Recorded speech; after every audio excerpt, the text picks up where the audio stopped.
You recovered from Halloween? Yes. Oh, it's such a big Welcome to the November 8th, 2011 City Council study session. And it's now called to order. And first is public comment. So is there anybody that would like to comment? That's really different. publicly or otherwise. No? Okay, then we're to the first topic, and we're hoping to get out of here by 8 o'clock tonight. It's up to you, Mr. Mayor. We're ready to complete the meeting now. Quarterly report, Department of Community Development. Cameron?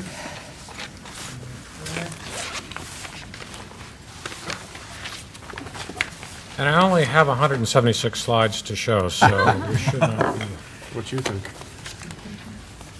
I don't think my boss laughed at that joke, so I better move on quickly. Oh, thank you. Can everybody hear me okay?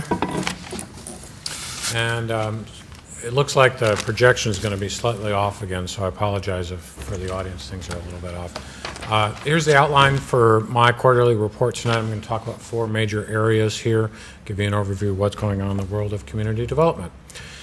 Building permit numbers. The good news is that overall permits are up in the city here this year, and this is the second year in a row that they have been up.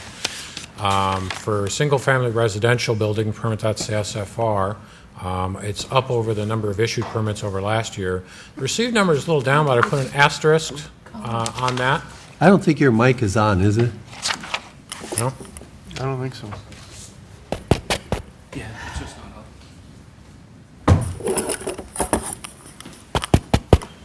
Okay. Okay, try that. That's better. Thank you. So the down with the asterisks there on the received numbers is a bit of an artifact of what happened towards the end of last year. We always compare year over year, so compared to last year, we're a little behind where we were at this point last year in terms of new numbers coming in, new permits coming in, but only because there was a bit of a rush to the permit counter at the end of last year. So we got kind of a chunk of them all wanting to beat that new technology fee that was put in the fee resolution. So that probably artificially bumped up 2010 and may have depressed a little bit of 2011. On par, they're pretty close in terms of the overall year-over-year numbers there. Addition permits are up on both issued and received, and total permits are up issued and received. So things are looking good, and that's Amy Jeffrey, our permit technician, and she does a great job trying to help those folks get their permits in the door. Yes, ma'am. Can you give us some numbers on single-family building permits and contrast it with earlier years? Sure. Last year we took in about 200 permits and issued about 150 or so. This year we're probably on par to issue again about 150, maybe 175 before the year. Are those for new homes or for? New homes, that's right. Okay, great. It's nowhere near some of the early years of the city where we're up in the 400s or so. When I came on board, we were a little more moderate, closer to 250 to 300. And so I'd say it's not up to a level I would like to see, but it's definitely healthier than 2008 and 9, which were our real low years. We bottomed out, I believe, in 2009 with 69. So, yes, Ben. Thank you, Cameron. And I have some more specific numbers in front of me because Darcy just gave me my weekly numbers in front of me. 2010, we issued 155 total permits. This year to date, we still have a couple more months, October, December, we're at 151, so we think that we're going to exceed the last year's numbers. Good. Inspection requests, that's another thing we track. We are probably going to get to somewhere around 5,000 again this year. That's total number of inspection requests, which is pretty remarkable. We get about 100 of them every week, so roughly 20 per day. It does vary up and down. Some days are really tough, and other days we have a little lighter load.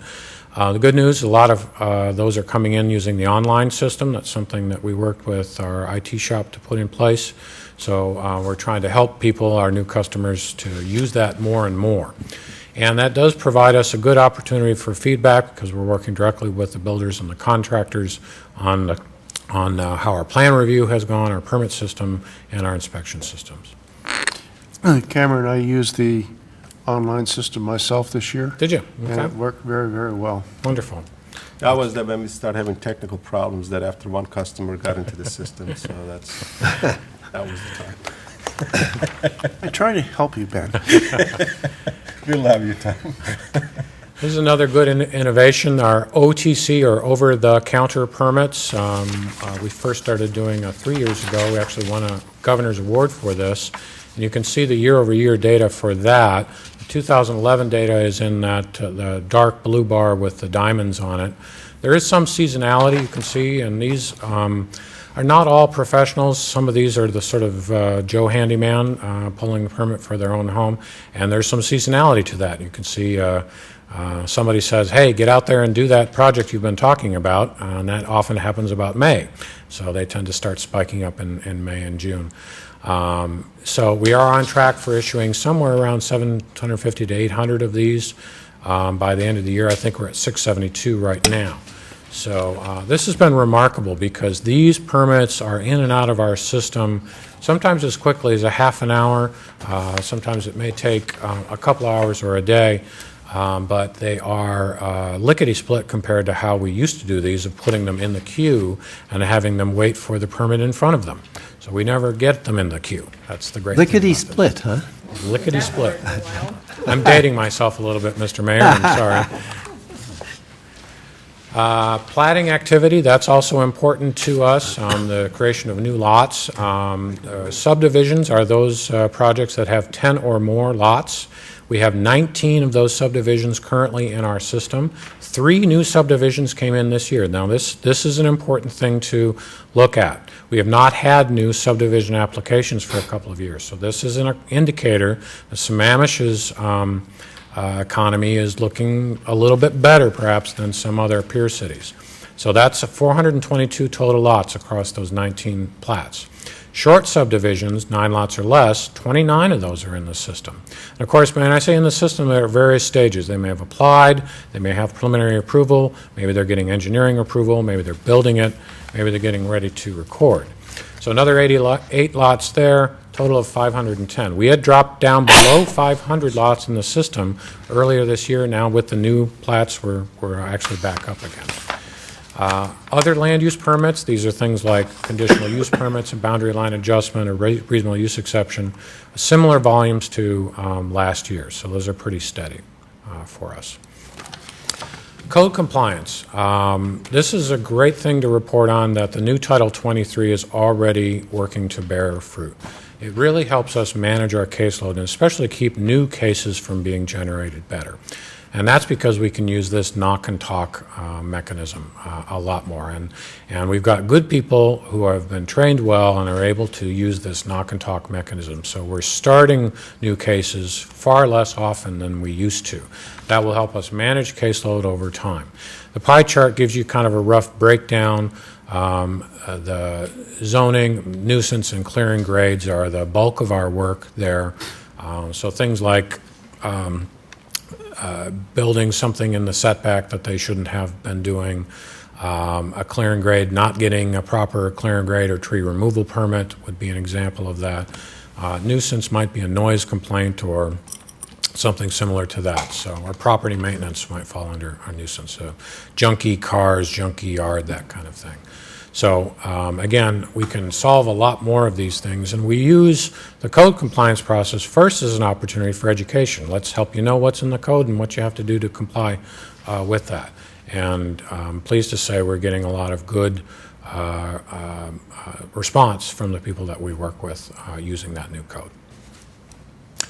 Other services my department provides is that we work in tandem with our capital project teams. This is a photograph from yesterday with Kathy Curry, our wetland biologist, out working on the 244th Avenue project. You can see the new bridge portion there going across the wetland. She's been working with our project manager to install and do some as-built drawings for the wetland plantings that are required for mitigation there. So you can see they've got an irrigation line, they've got plants set out, they have a mechanism to count those plants, and this is a fairly extensive project, so it's demanding a lot of her time right now, but it's a good use of her time so that she can help out that project team. Similar kinds of things with more planning staff involved on Sammamish Landing, trying to help make sure we get a permitting process to get that project done. Southeast 20th and other projects like that, mitigation monitoring, so making sure that the plants are successful year over year, and then as they need to be replaced, we help identify that and get that going. Other services our department provides, of course, general reception, telephone, email, and walk-in. This is photographed from today of our staff, Tony and Amy, helping a customer. I checked in again with Tony today, and I said, you know, all these different things you guys do, what takes up a lot of your day? And he said, you know, a lot of it is information and referral. They get a lot of this, the general question, what do I do about? How can I find? I just moved here. What do I do with this? How do I find somebody to pick up my garbage or something else? So they're doing a lot of that kind of thing, trying to help our local residents navigate public services and understand their community better. Passports, we do this in tandem with the city clerk's office, but pleased to say almost 600 of these things have been processed year to date. And I believe somewhere in the neighborhood of $15,000 of revenue has come in for that service. Now, that's just the ones we do. The county, of course, is here on Thursday nights, and they're doing passports as well. So we have a well-traveled community here that seems to want its documentation quickly, and we're able to provide that. We do business and pet licenses, notary services, and of course, I won't talk about this, but there's a whole array of e-services from My Building Permit to a variety of other things done through the eCityGov Alliance. I won't take up your time tonight. We'll talk more about that another time. On the policy and code development front, major items we completed this year. I won't read through this, but it's a nice long list of some big and some small. Many of these things are pretty extensive and required planning commission as well as city council review. So hats off to you for getting a lot done this year on policy and code development work. The remainder of the year, we've got these things that we're focusing on undertaking, some of which you've already started, others you will yet to start here. And the last one we'll be talking about a little bit later on here tonight. Looking ahead, we've got some 2012 items that either will finish in 2012 or will scooch into 2013.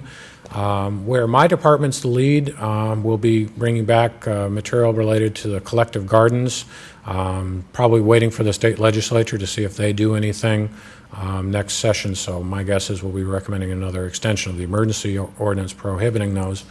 The big item is the CAO, and I need to remind myself I have to start using the proper terminology for that. It is, to say that it's the ECA, the Environmentally Critical Areas Code. So we'll be going through a rebranding exercise, mostly in my head, so that I stop saying CAO and start saying ECA. Tree retention is another item the council's asked us to look at. Comp plan process, the Title 24. Homeless encampments is another item out of your housing strategy that we haven't gotten to yet.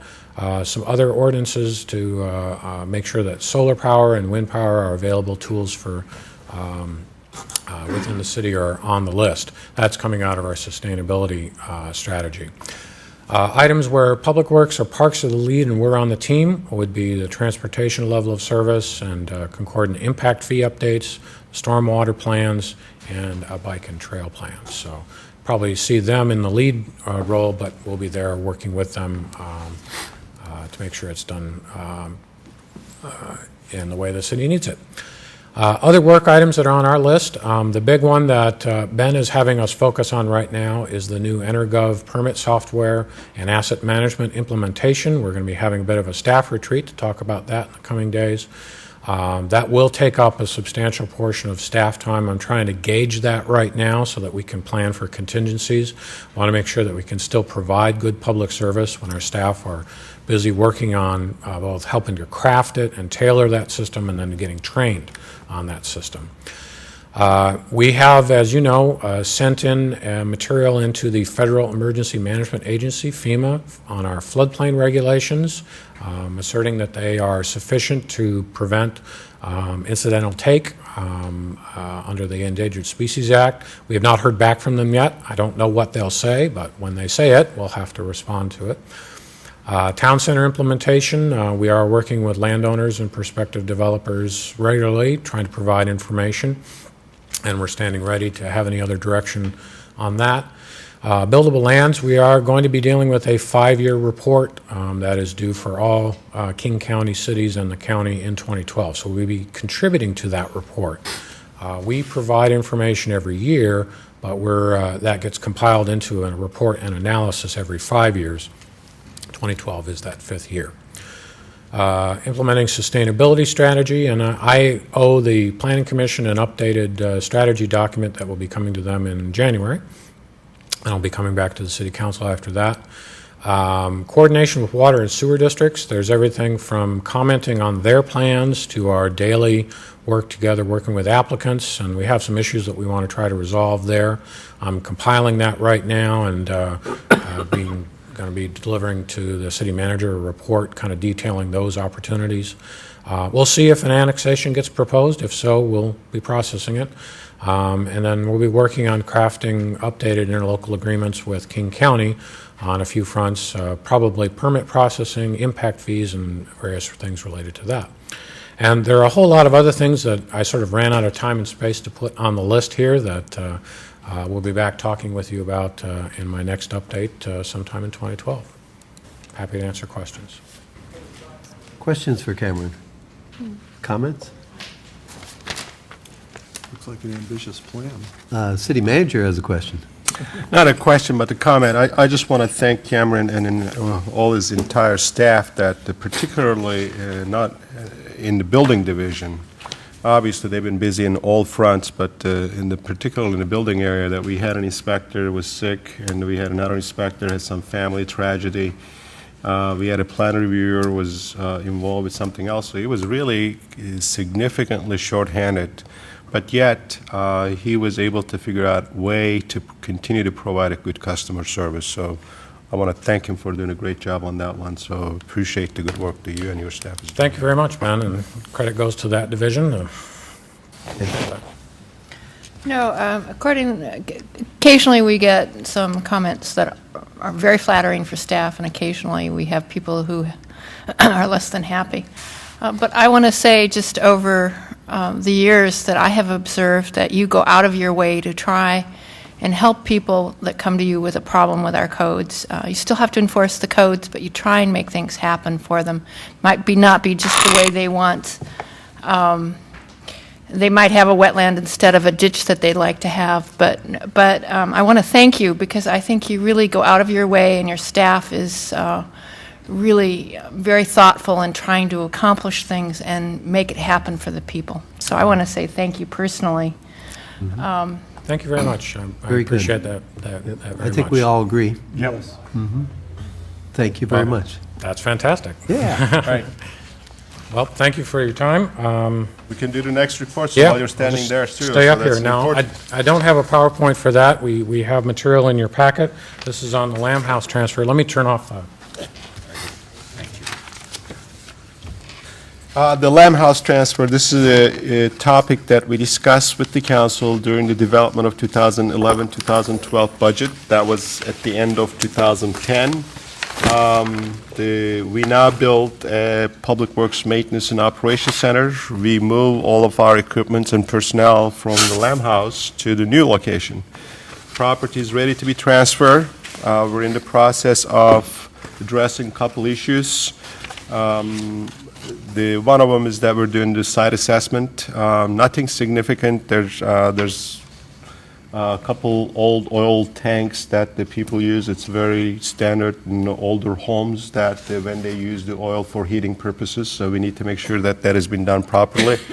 We also find out that the owner, prior to the county, was doing some car repair in the garage. Is nothing unusual also. We want to make sure that when we transfer this thing is clean, and then the Habitat for Humanity doesn't have to deal with that.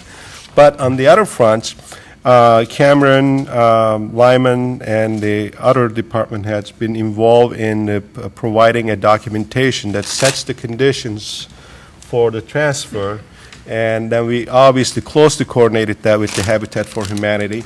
The Arch, Arthur Salomon, is sitting back there quietly, and I don't know how many night meetings that he attends, that he is attending again one more night meetings. Are you plugged in, Arthur? So Arthur was very helpful to us as well. I am going to turn it over to Cameron to go to specifics of this thing right now. Cameron? Thank you, Ben, and that's a great introduction. So your packet had a kind of an explanatory memo that gave you an overview, a draft resolution, and conditions attached to that resolution, and a project schedule that takes you through the transfer of the property.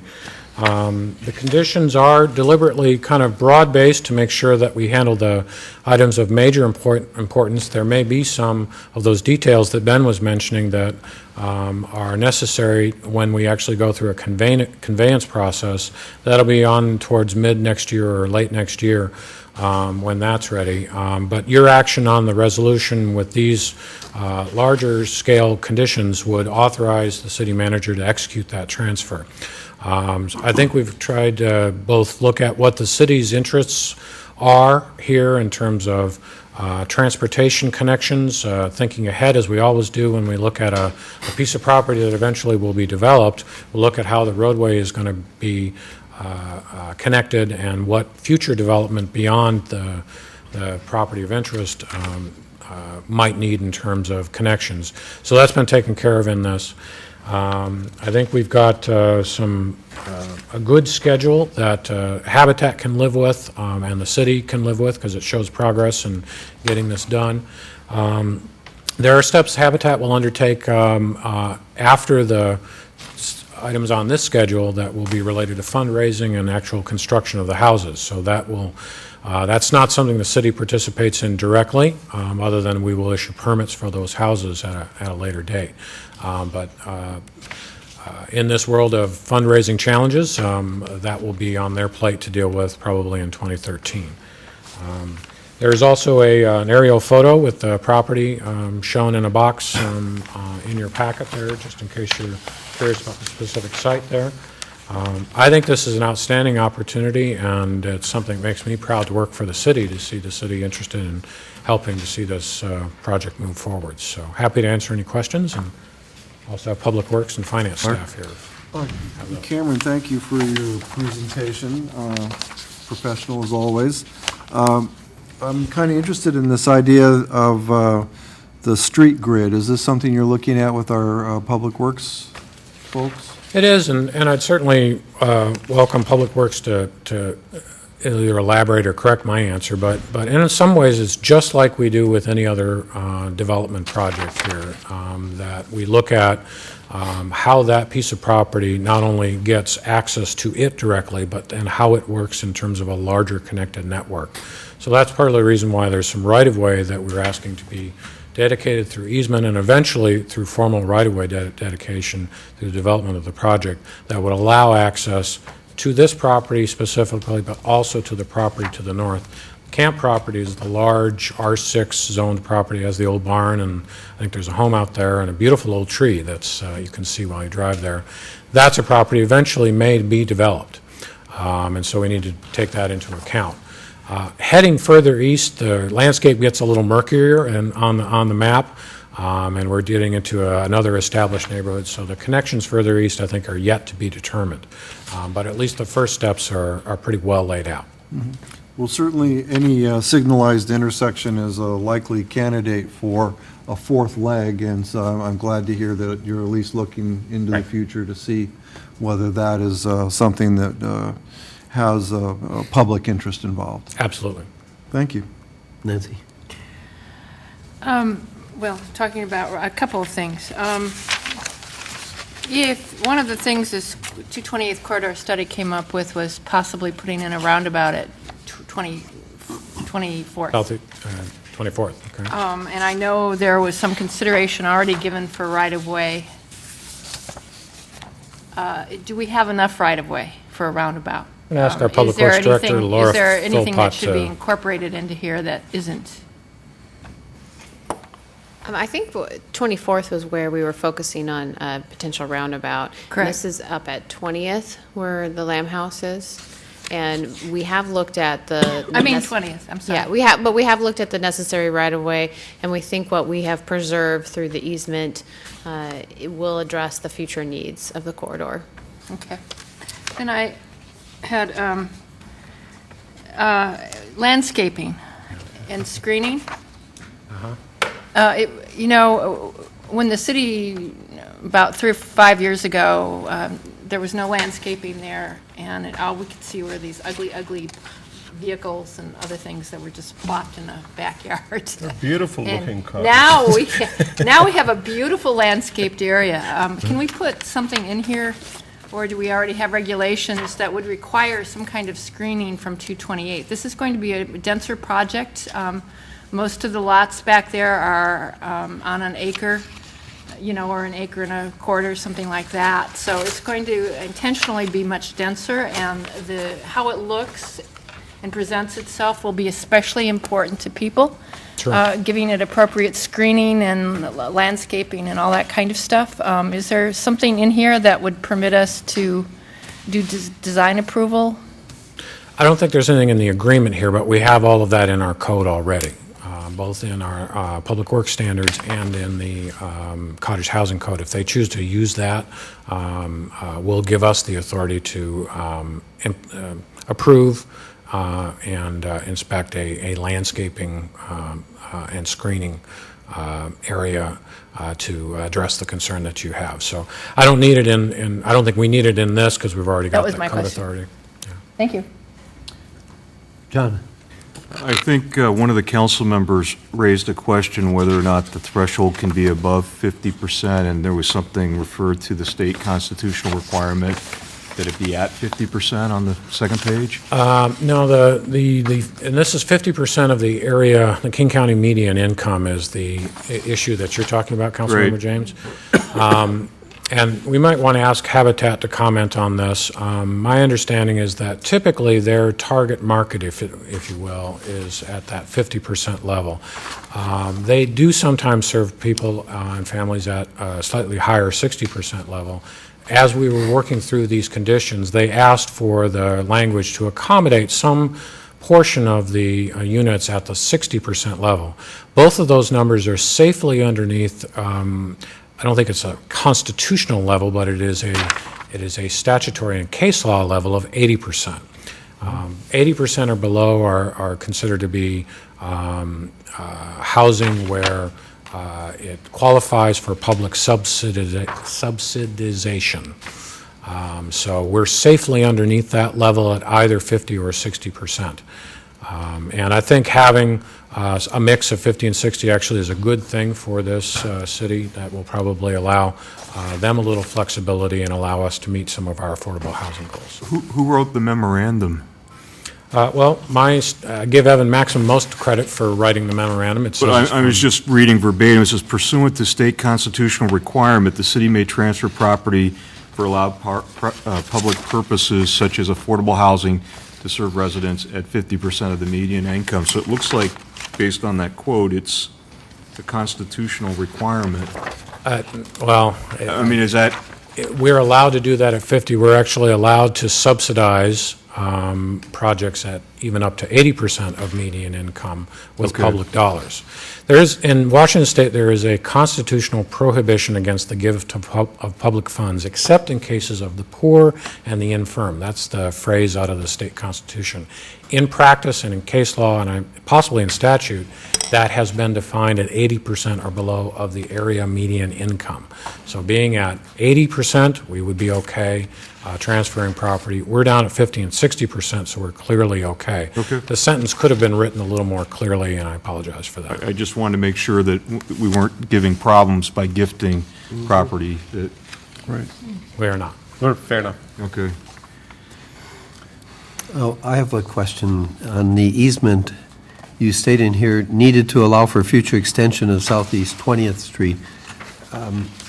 If you actually look at the map, Southeast 21st serves quite a few homes back there, and it's a right-in, right-out street. And if it were possible to jog it up to Southeast 20th so it comes out at the traffic signal also, that might be something we potentially would want to consider. And if that's the case, I'm not sure you want that easement restricted just to Southeast 20th.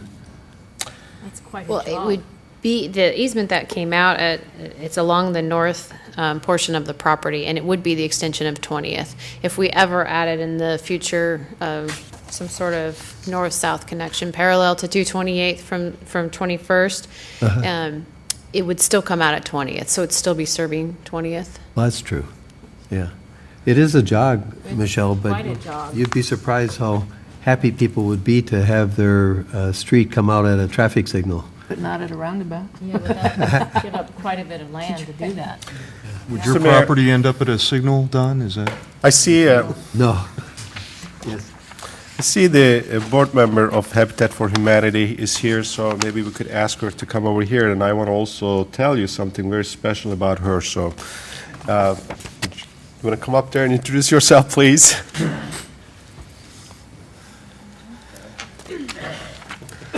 Yes, my name is Megan Nelson, and I am a board member of Habitat for Humanity of East King County. I'm very proud to be so and proud to be here as well tonight in front of you.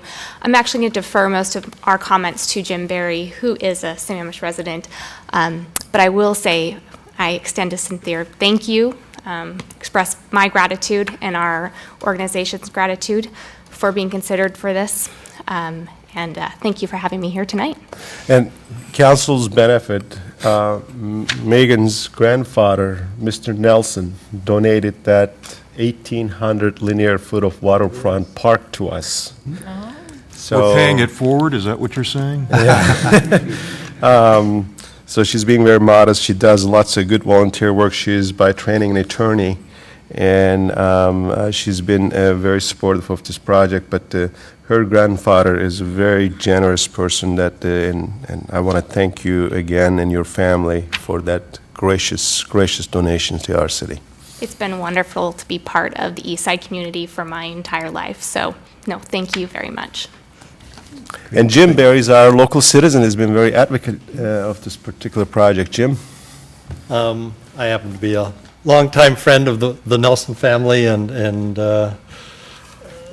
Megan's father was actually in my wedding, so it's all just all interrelated. But as a longtime resident, I appreciate the city's commitment to affordable housing and the council and the staff's flexibility in putting together a project that I think will benefit a group of families that otherwise wouldn't be able to live in the city. And I think it's a testament to the commitment of the council and the staff to you know, over quite a few years of discussions to get this to the point where it is and finally make it a reality. And hopefully within 3-4 years, we'll see a house or two on the property. So again, thanks. I think the property is a very unique piece of property, and it's the needs of the residents who will end up living there are different than many of the needs of some of the current residences. They have less transportation availability and whatever, and the fact that it's so close to buses, to school. I mean, Discovery Elementary and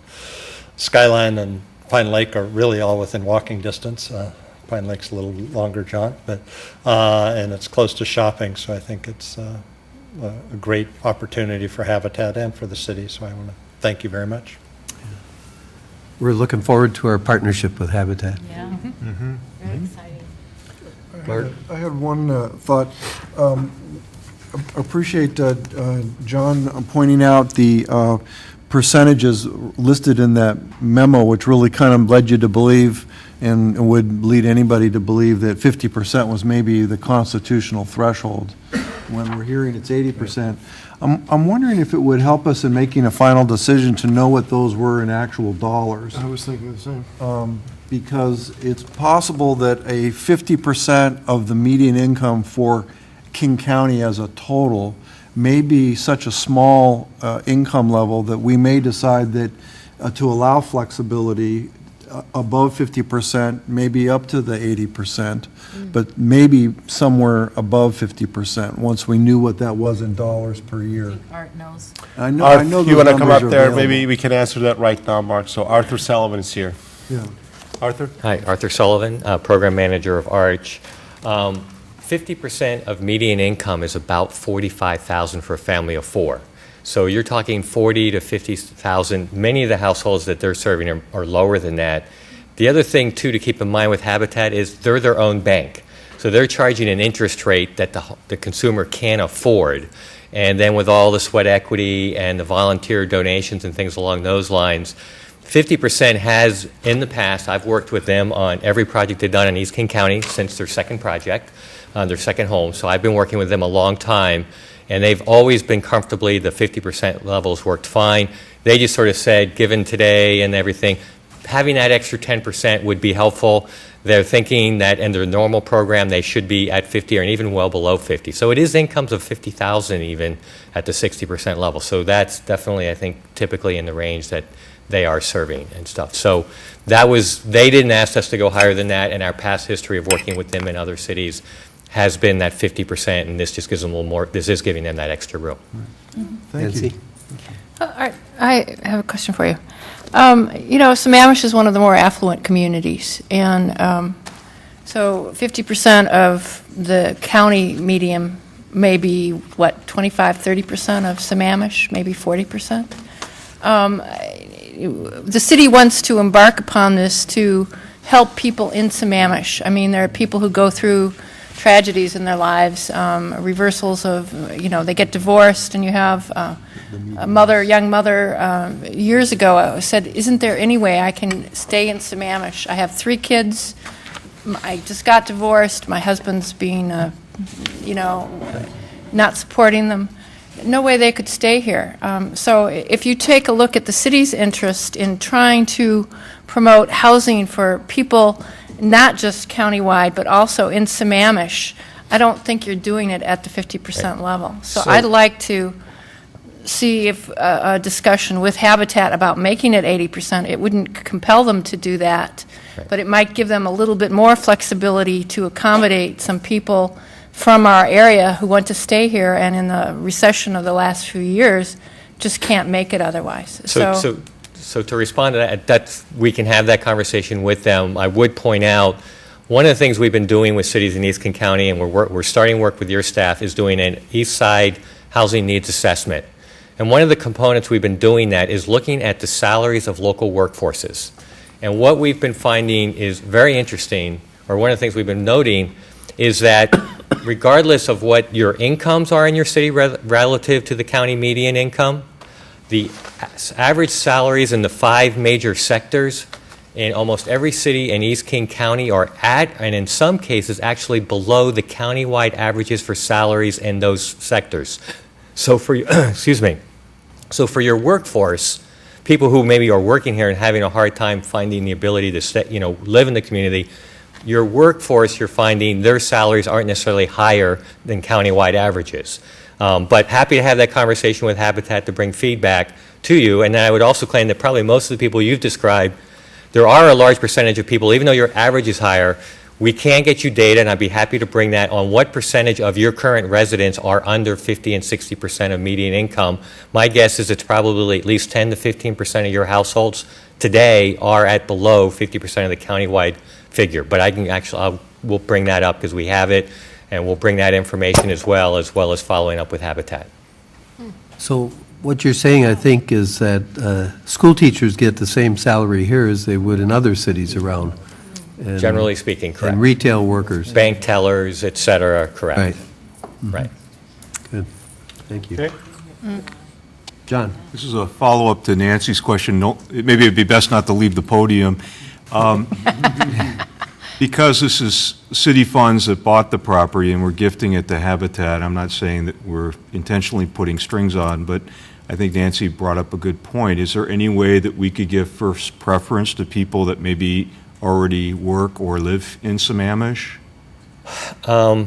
What we have been able to do in some cases is, remember, Habitat's going to be going to other public funders to get assistance with the infrastructure. So they will probably be applying to the county and the state as well for the funding assistance. One thing to keep in mind is what we have done is we haven't made it an explicit requirement to give preference locally. It starts getting dicey, especially other funders, because they're like saying we're not preventing Sammamish people or people working from Sammamish to go to Issaquah or other cities. But what we have done is in a number of cases worked with agencies to say, we want you to work really hard to do outreach into the community in which your housing is going to be. And so we've managed to try to get the marketing targeted so that people are hearing about it more there. But Habitat has properties all over East King County, so they may want to speak to your comment and question as well, because they have, well, you have 100 homes now throughout East King County. But I would say the way we found a way to try to accommodate that interest is through the marketing and the outreach approach rather than an explicit requirement, and it's for a combination of reasons, one of which is other funders are saying we don't do that in other cities, so why do you start doing it? So that's a way we've tried to compromise on that issue. So that's one way, and we'll let them, Habitat, talk directly to their experience. So I wanted to address two questions that I've heard. One was the income level question. So Habitat actually has historically stayed at the 50% of median income level. We recently made an exception for a Renton project that we were working on that we did go up to 60% because we were actually working in tandem with the Seattle South King County affiliate who has historically gone to 60%. So we have kind of done a collaborative project in which we went to 60. But from a Habitat International perspective, we actually are capped at the 60% median income level. So that's as high as we can go as a Habitat affiliate. So if you have any other questions about that, I'd be happy to address them. The second question went to, providing some sort of assurance that we actively look at Sammamish residents for this project. I think that the second suggestion of Arthur about, providing that we are proactively going out into the community when we are seeking applications for our housing would be a great idea, and we'd be happy to consider putting that something into the resolution or ordinance looking at that. It becomes very difficult. We're happy to sit down and explain our interview process, but there are a number of factors that go into selecting a Habitat family regarding income and credit and employment backgrounds and things of all natures, the number of bedrooms for any one given unit. So the specific location of that resident becomes very difficult. But I think the second suggestion about actively looking within the city would be something that we'd be very happy to include within the resolution. Just a point of clarification, Nancy said live, I think I added on they may also work here. Mm-hmm.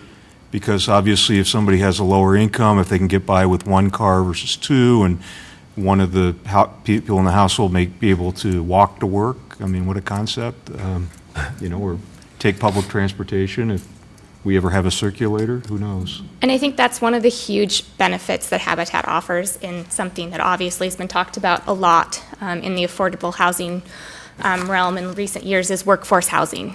And the fact that oftentimes communities that are very affluent can't have the workers that work in your city during the day actually stay there in the evening. So Habitat Housing provides that opportunity for people that are daily residents, that they just can't stay here in the evening. Yeah, I just have a quick question to our city manager. How many of our staff actually live in Sammamish? I mean, we're importing some city workers too, aren't we? That's true. Oh, sure. Yeah. That's true. Very few live in the Sammamish, can afford to live in Sammamish. Tom and then Nancy. We are in a separate exercise looking at different kinds of housing for Sammamish itself. And I think I saw some numbers produced by Arch when I first came on the council a couple of years ago on income distribution. I would personally be very appreciative if Arthur could return sometime in the next month or two to share some of the information he has with us, because it might guide our thinking on some of these other issues. Yes. I also had a question, and this is more of a legal thing. Property taxes. I know there are certain provisions under state law where property taxes can be waived for multifamily type projects for low-income people. And I would like to be interested in having staff consult with us, and maybe it wouldn't apply to the single-family type approach Habitat uses, but I think you can waive it for 10 years or something, and maybe Art knows. But if we could do something like that and make it even Okay. more affordable, I think that might. What we've been able to do is that their properties typically cannot get a tax exemption because of the ownership structure. They are owner occupied. You can get an exemption for 10 years if it were in your town center and you guys set up and you need to set up a local program. And there it has to be basically mostly multifamily housing, essentially multifamily or immediately contiguous. However, what we have been doing, and Habitat's been able to use the same program, is whenever we use land use incentives to create affordable ownership housing, the property taxes aren't based on fair market value, they're based on the affordable price. So we work, and so Habitat has the same program. So we help them by we send in a report every year to the assessor, telling them what the resale restrictions are, and then they base the property taxes on that rate rather than their market value. Thank you. That's a significant break Yeah. for them. That's good to know. Interesting, good Good. question. Any other questions? I have one more. What is the property zoned currently? Is it R4? Yes. And it's approximately an acre? It's about approximately an acre. So if we gift the property, which we're intending to do to Habitat, and I shouldn't say the word if, when, they could build 4 single-family homes on the property, is that correct? It's about acre and a half, so it's about a By the time they put the street improvements and everything else, they need a shoehorn to get the 5th house in, probably. Right. I would like to see the benefit maximized and help the most people, so I don't know if putting strings on, indicating that it has to go cottage housing or something to that effect, so that we get two, fold number of housing, we get 8 rather than 4. I know Habitat has all the intent to help as many people as possible, but I would just want to make sure that we were in agreement on that. We are in agreement, and these are the folks who've been doing this for decades, and they know how this thing works. And Arthur Sullivan is our executive director or manager for the Regional Coalition for Housing, that we as a city staff rely on his knowledge in the affordable housing area, because he's been involved with this thing for years and years too. And they've been, both Habitat and Arthur and our staff has been talking about this thing. Clearly that the council's interest is to deliver a successful project. And we also know that the council wants to make sure that this is delivered in a timely and reasonably costly to the Habitat for Humanity. To that end, we left it flexible for them, John, in terms of what type of units that they're trying to build there, and depends on the sum of their funding sources. They got all kinds of funding sources from different places. So they like to keep that flexibility in their project. So we thought that our goal is to deliver the units, what kind of units, how it does, and how they can figure it out. We wanted to give that flexibility to them. Okay, well, I kind of disagree. Personally, I don't know if other council members feel that way. If I knew only 4 houses were going on that parcel, I would be a little bit disappointed. If I knew there were 8 families or people, depending on households, that were going to be helped, I'd feel much better about the gift. I think the 6 is what they will be delivering minimum. You won't be able to get 8 cottage houses on there, not on the Why acre and a not? quarter. Why not? Pretty small. If they get 2 for 1 benefit? Yeah, I mean, There's there other won't be room to put requirements. them on there. There's other requirements on the Yeah, property. parking Yeah. requirements. Parking and tree Cameron. retention and all that stuff. There are a variety of things that they'll have to work with. We are trying to work with our current codes and the dimensions of the property and the restrictions on the property to see if we can land somewhere in the 10 to 12 unit realm right now. So the intent, I think, is getting to Councilmember James's goal right now. I think I hear that from Habitat, that that's what they're interested in. If you look at the timeline in your resolution, there's a line for the cottage demonstration process, so we've accounted for them going through that process in our timeline. If there's a consensus in the council, we can add a phrase somewhere in the whereases that talks about that, but I don't want to be presumptions that the council would approve that ordinance under current ordinance, that it's a 6, current zoning is 6, but once you approve the new proposed ordinance, that they will give more flexibility and more units. And the duplexes? They have expressed interest in having mostly cottage, possibly a duplex unit as well.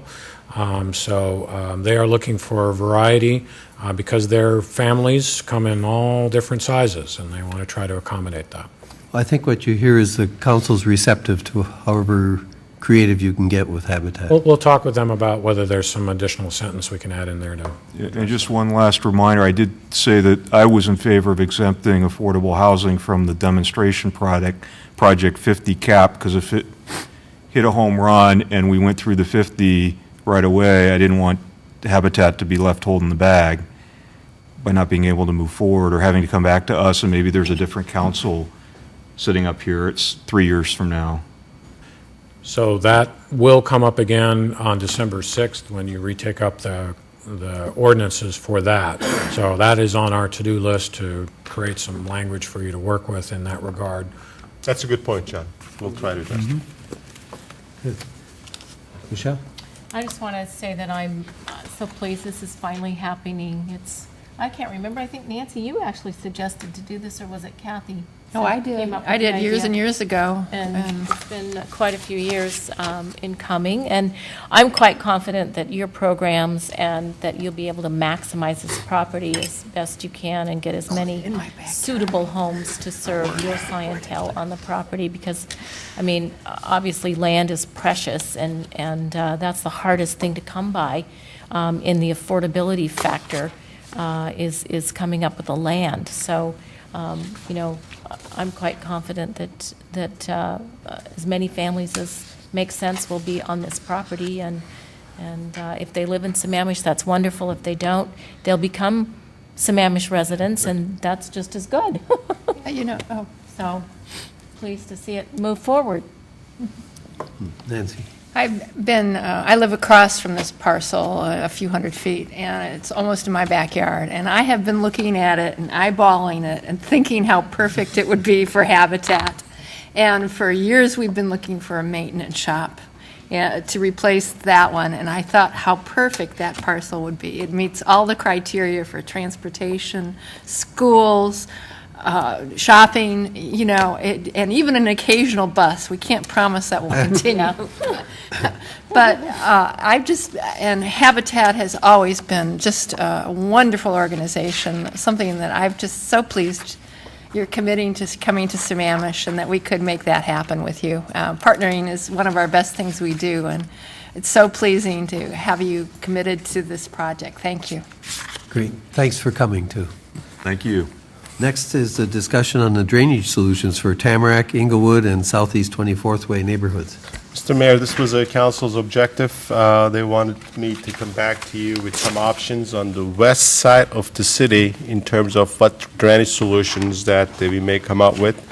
Originally, we started with the 2 projects, but the more and more I looked into this thing and the more I talked with our Public Works Director and the Senior Stormwater Engineer, that we're going to probably come up with 3 projects. So I'm going to turn it over to Laura with the report on that one. Laura? Thanks, Ben. Laura Philpott, Public Works Director. I'm going to give just a brief overview, and then Sorry, I can't hear you. I'm going to give a brief overview and then turn it over to Eric to talk about some of the details of the project. We have heard a lot of concerns from residents and property owners on the west side of the city about stormwater drainage issues, both from what's happening with the current water and what the restrictions are because of what's happening with the current water on potential landowners wanting to develop or improve their property. So during the budget process last year, the council asked us to look at the Inglewood and Tamarack neighborhoods and programmed a little under $100,000 to do so. And so I wanted to start out with, you have a number of maps in front of you. Just to clarify where we're talking about, the yellow area is the Inglewood Hill neighborhood area that we were asked to look at. The green is the Tamarack neighborhood. And then as Ben alluded to, we also have added the Southeast 24th Way area, we're going to call that, because we've heard a number of concerns there as well. And it's the same type of concerns, so we felt it was very relevant to discuss as we're looking at the whole west side of the city. So from there, I'm going to actually turn it over to Eric and let him tell you what we found out and let you guys ask some questions. Is that your boat there, Eric? No, it is not. Oh, Good evening. So I wanted to kind of take a step back and say, well, why do we have these kind of problems in Sammamish?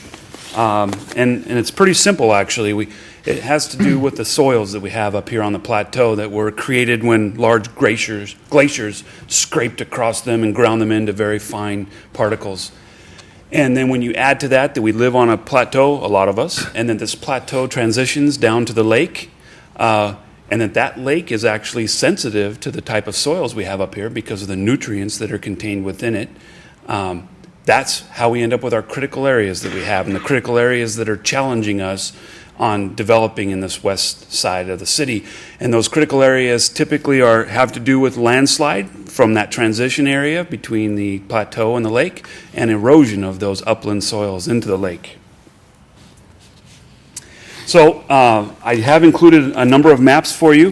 This is blowing up the Inglewood Hill neighborhood. I wanted to talk a little bit about how that happened. Inglewood neighborhood was platted in the 1800s.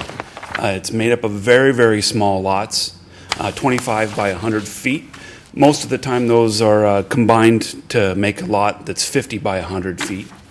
But this plat was done at a time when stormwater wasn't even considered. And so this is one of our most challenging areas in the city. Essentially, there's a whole bunch of lots that are buildable up there, except for the people have challenges with their stormwater. No pipes. The sensitive areas that we're dealing with, I named, but I'll go through here. The erosion hazards near sensitive water bodies. That's the critical area that gets at the fact that the Lake Sammamish is sensitive to the phosphorus that's contained within our soils naturally. And then, of course, we have our landslide hazard, which is more of a, has to do with geology in the steep slopes there. And then just the general erosion hazard, which, is our fine till soils. And then, of course, any project that we're going to propose to alleviate in all three of these neighborhoods, essentially what we're planning to do is to pick up the stormwater and not allow it to flow over the sloped areas. And we're doing that by tightlining it, and we have to take it effectively clear to the lake. And so we're going to be dealing with shoreline regulations in each one of these projects. So if you turn to your second map, this is kind of a nice picture of the Inglewood proposal. The pipes in yellow actually exist today.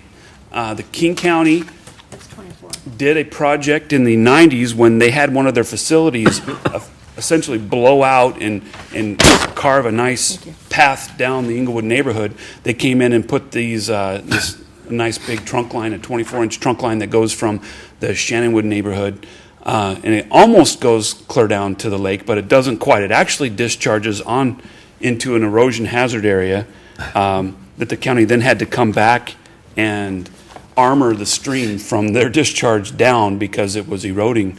So I'm gonna blow up a little bit and show you this area here. So these are where we have most of our developable lots.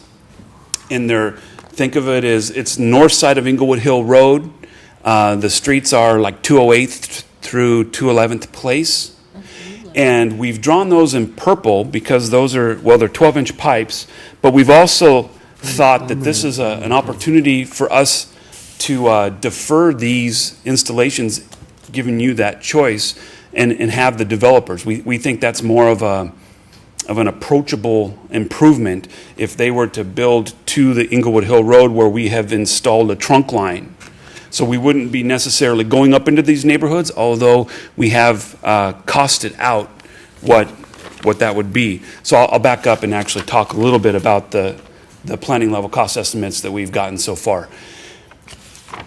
if we were to do the purple pipes that you see, so essentially all the laterals, and we were to do the trunk line that we're proposing, and that's the green line from effectively, I think it's 206, down Inglewood Hill Road and clear to the lake, the total project cost is around $2.1 million.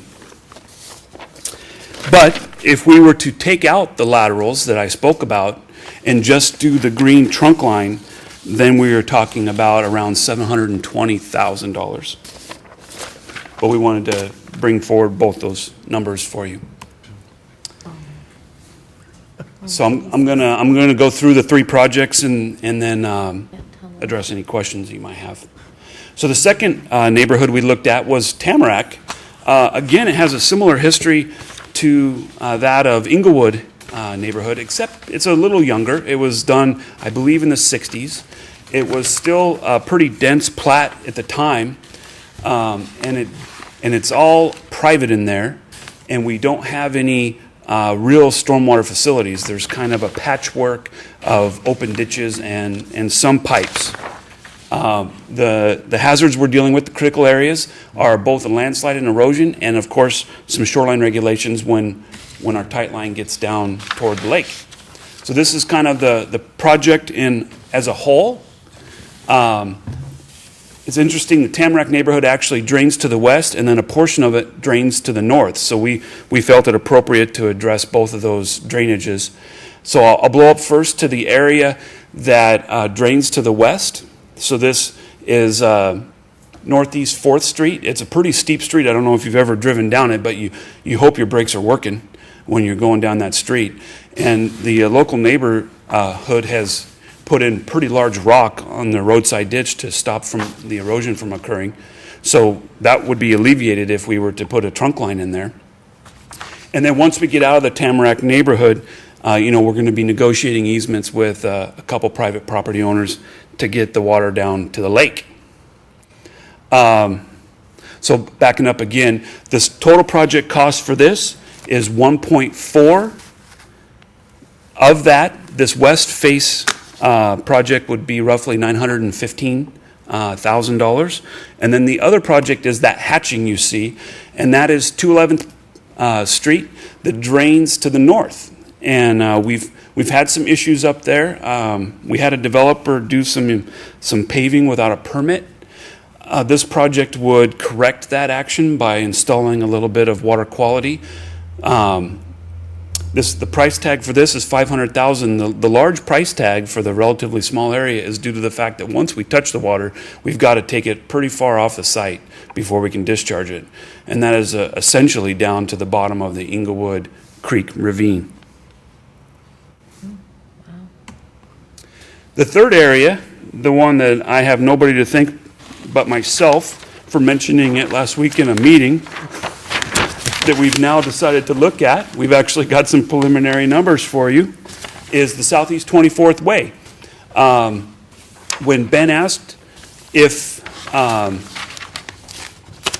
was king, or if we were kings, what would we do? And I pointed out that there's the erosion hazard near sensitive water body overlay covers those areas that are in the no disturbance area, or what they, the sloped sections, and then those areas that drain to it. So as I blow up here, there's a large section. If you 200th Street is the north-south by the 18-inch, essentially that round circle that's there to the right side of the paper. That area is very flat, and if I was to buy a parcel in there, I would be blown away if you told me that I couldn't develop because it's erosion hazard near sensitive water body. I'd be like, well, I don't even see the slope from this area. But this is an area that drains to the landslide hazard area, and so it's restricted in its development. So we thought that if we could provide a trunk line, that the extent of that blue line up into that area, similar to how the sewer district thinks about how they will get into new areas, we would then allow for developer extension agreements to take that into the middle of that red circle, and those people would have the ability to subdivide and develop their land. And then the other circle is, you see a lot of green there. That's an area that has, we've actually had several pre-apps with some of the lots off of 200 that were very surprised to learn that they were in the erosion hazard near sensor water body. And we think that we could serve quite a few parcels there. The project cost on this is $1.1 million. And I wanted to just highlight the lower reaches would be a new pipe in green, and we would be taking that clear to the lake in an effort to minimize the flow over land. Yes. Eric, I just want to add the comment here that these projects are not being done to encourage the development. As a matter of fact, these projects are being done to do orderly development. Most cases that the folks hire an engineers to come with the reports, and then they try to focus on draining the stormwater on site. Well, we know from the experience on the steep hillside area that on-site water is eventually saturated and going to the next door's lot. And that's just kind of exasperating the problem when you add multiple lots doing the same thing. And that's been the problem on the most of the west side when we had the storm drainage problems. So although it says, this would help to get the permits issued there, it's not, again, intent to encourage the development, but also do it in an orderly way that we don't have to deal with the storm drainage problem after development is left site. Michelle and then Mark. Well, I don't know what all this adds up to, but if you, how would you prioritize what needs to be done if you had to? Well, I know you were going to ask that question, so I'll... Well, we have a couple $1 million in our stormwater budget, right? Well, no, actually, stormwater funds are just basically breaking even, but there are a number of scenarios that we can look at for funding these projects. And then we can talk about that more, but one scenario that you might want to consider, this is about $4+ million when you add them all up. Yeah. So assuming that we're going to do all those three projects. It's 4.6 million, you added it. Right. $4.6 million, you got the numbers right there, Tom. If you were to do some sort of a bonding and then using the stormwater revenues to pay for the bond, there's two ways we can do that. One is that currently our system development charge is about the $570 a unit. It's been very low, especially with the amount of the storm drainage problems that we're dealing with. The newcomers should pay their bigger share of the improvements that we're doing it. Yeah. I would suggest that we increase that fee to $1,500. That's about what I think is the reasonable rate. So that funds the portion of it. In addition to that, we may want to consider increasing our $150 a year surface water fee to $173 a year. That's about approximately 15% increase on our annual surface water fees. For everybody? For across the board, we need to do that system-wide. That both combination of those two would fund a bond amount equivalent to, the numbers are so small here, is that about the $4.6 million, 20-year amortization at 3.8% interest rate, with the debt capacity of the city is about $400 million. We won't have any problem, and the interest rate will be very attractive because of our AAA bond rating. Now, Nancy was asking questions, should we increase it for everybody or not? That's a policy question that I think the council needs to have a discussion. You asked me a question, I'll just give you one example of how we could finance this project. Mark and then Tom. Eric, I wanted to ask on this last one, it shows a 24-inch pipe in green and then 18-inch pipe in blue. You think you can build all of that for $1.1 million? That's our planning level estimate today. The other two sites, we actually did some modeling, and we wanted to, we actually are certain that the size of the pipes will work. This one, we had to make a couple assumptions because we've been working on it for 2 days. And so we assumed 18 inches and 24 because that was the size that we got from modeling an equivalent area up above. But we haven't looked at it specifically. But using those assumptions and the quantity takeoff similar the costs, the unit costs that we had for the other projects, we came to that 1.1. Okay. And we don't have any easement issues on this project, that it's all on an existing easement? No, we actually will be negotiating some easements Third one? at the lake, because there's not an existing Okay. outlet. And so we've put in significant money, actually, for easement. And there can be things like that, negotiating a key location and stuff that can change your numbers. But that's interesting that that's a $1.1 million problem. It's not a $3 million problem, something like that, which is Right. good news. The thing I wanted to say that, just in commenting, is that on these drawings, you have in yellow the existing storm drainage pipes that the city has. And looking at the neighborhood, I live kind of outside of the immediate area. I'm on a property over here, but really the only piece of pipe you got in that whole basin is this last little bit down at the bottom of Thompson. And when it rains, why, mud just flows across Thompson and then down across the intersection and down into the drainage below East Lake Sammamish Parkway.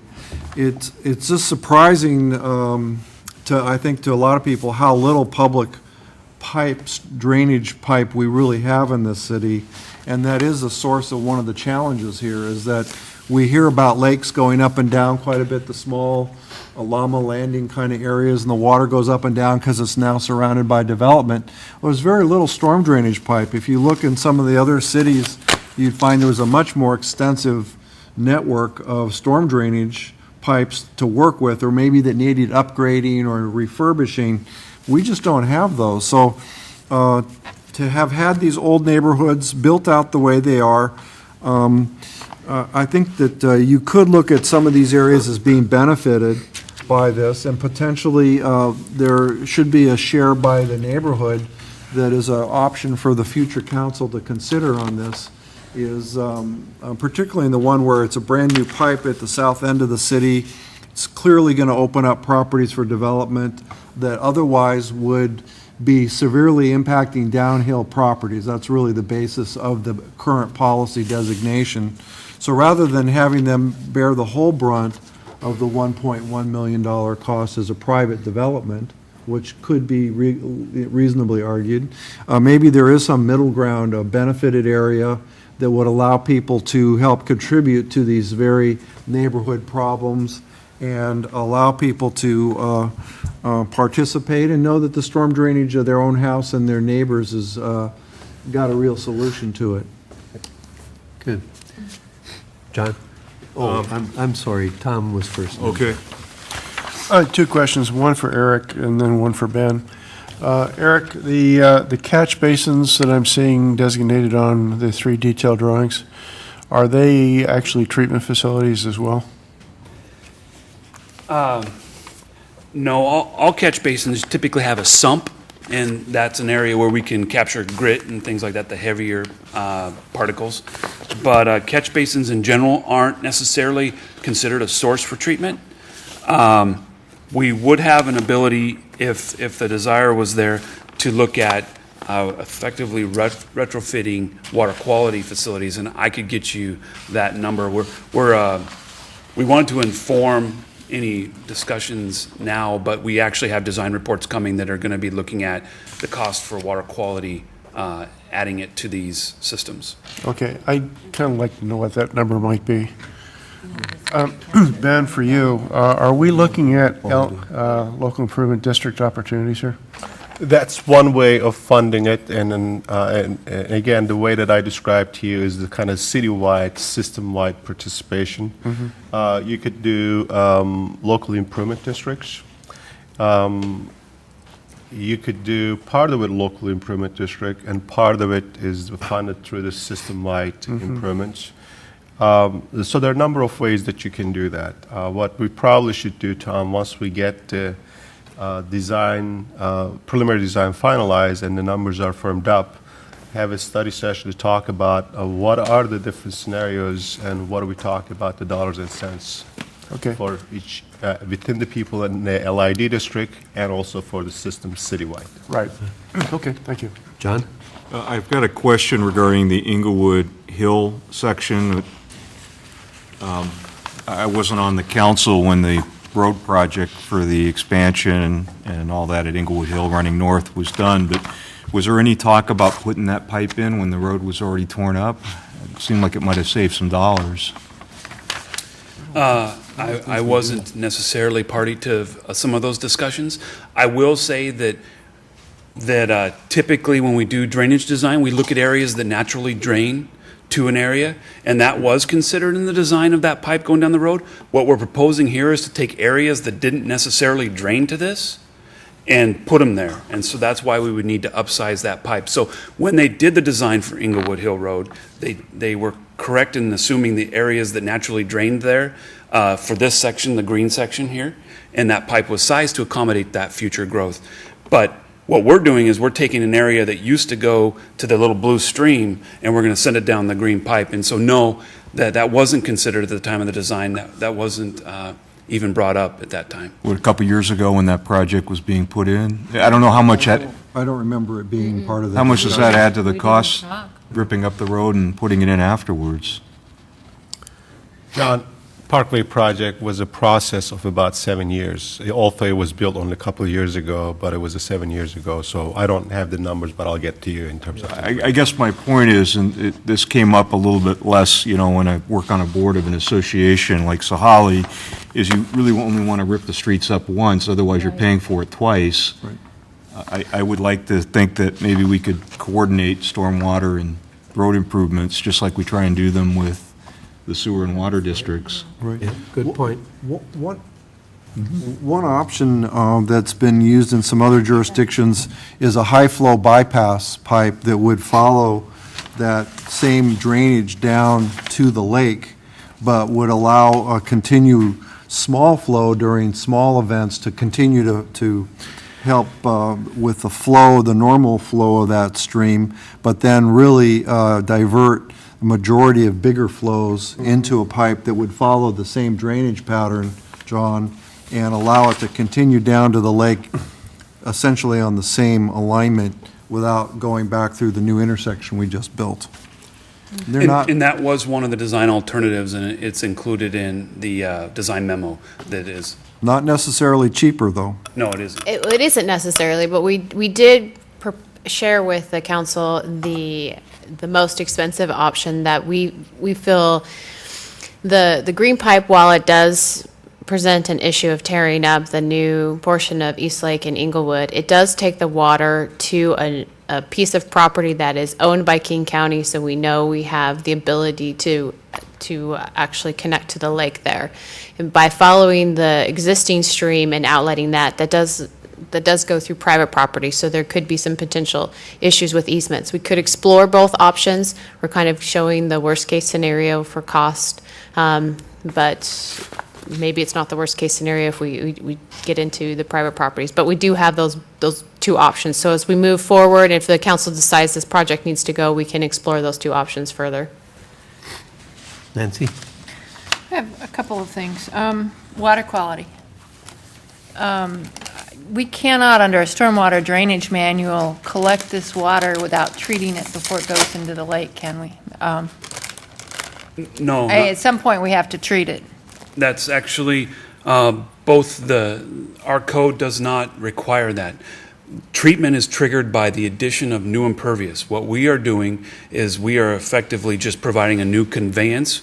If we tear up a road, we're repairing, or we're replacing it with a road. If we go through a green area, we're going to replace it with green vegetation. And so this project doesn't propose to add any new impervious.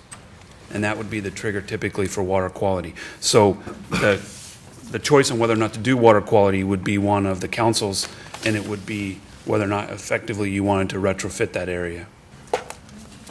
But you're collecting it too. You're diverting it from a natural course where it goes out in some cases and accumulating it in one flow and then going to put it in front of somebody's property, right? Down on the lake. That's true. So somebody's going to have a big, if we don't treat it, phosphorus pool in front of their property. Right. This water made its way to the lake through a number of ways, and as Councilmember Cross mentioned, it was typically a muddy flow.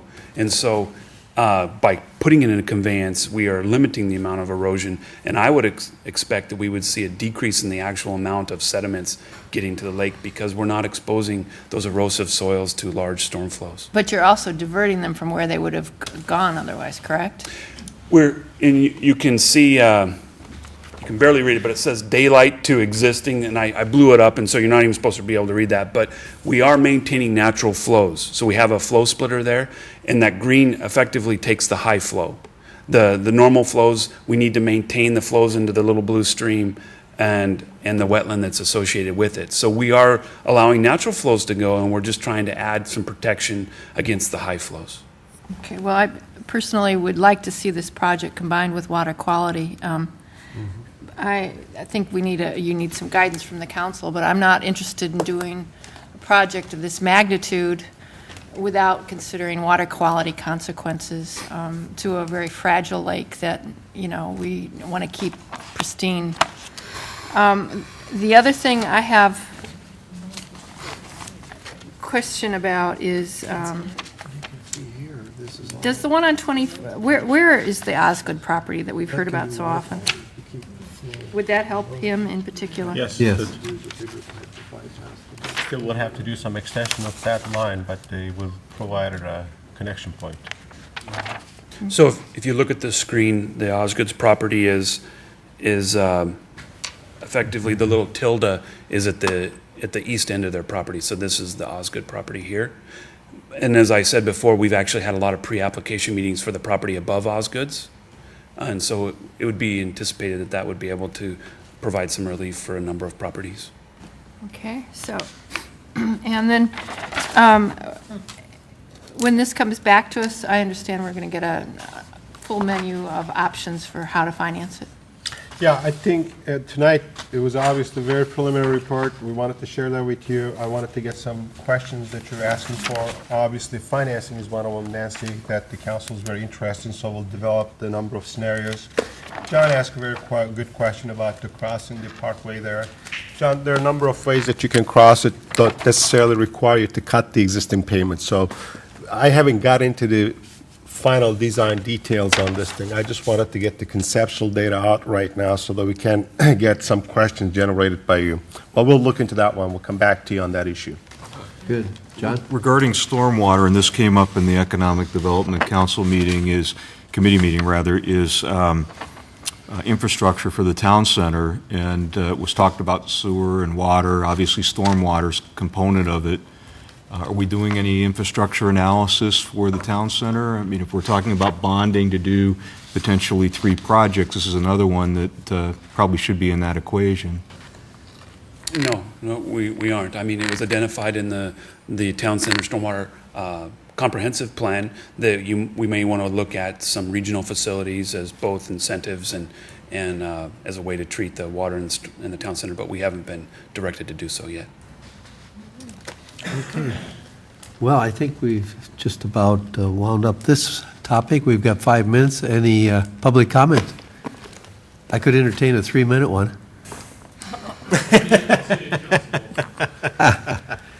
Okay. For the good of the order, anybody? Nope. Then we're adjourned.